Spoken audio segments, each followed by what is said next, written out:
अस्सलाम वालेकुम रहमतुल्लाहि व बरकातहू। बहुत सारी दुआएं आपके लिए, रब्बे करीम आपको बहुत सारी खुशियां और आसानियां अता फरमाए।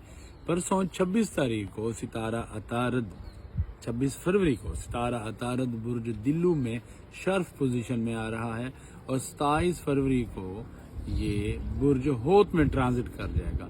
मतलब 26 को ये बुर्ज दिल्लू में राइज पोजीशन में आएगा, शर्फ में आएगा और 27 को ये बुर्ज होत में ट्रांजिट कर जाएगा। ये वक्त उन सब लोगों के लिए इंतहाई अच्छा साबित होगा जो सितारा तारत की रिज्जत की पोजीशन में दिन गुजार रहे थे। ठीक है जी। दूसरी बात ये कि ये वक्त दिल्लू हजरात के लिए भी बहुत अच्छा वक्त साबित होगा। दिल्लू हजरात की जो भी परेशानियां चाह रही थी दिमाग से जुड़ी, वो सब ठीक हो जाएंगी।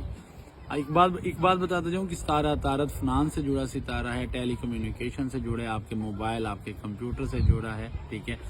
सबसे अहम चीज़ कि आपके फैसलों से जुड़ा है।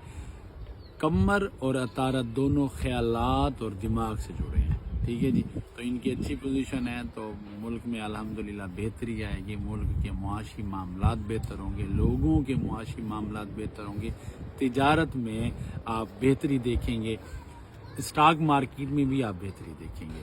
वो लोग जो बिला वजह के वहम व विश्वास में घिरे हुए थे उनके लिए भी अच्छा वक्त है। सब चीज़ों का सदका करते रहें।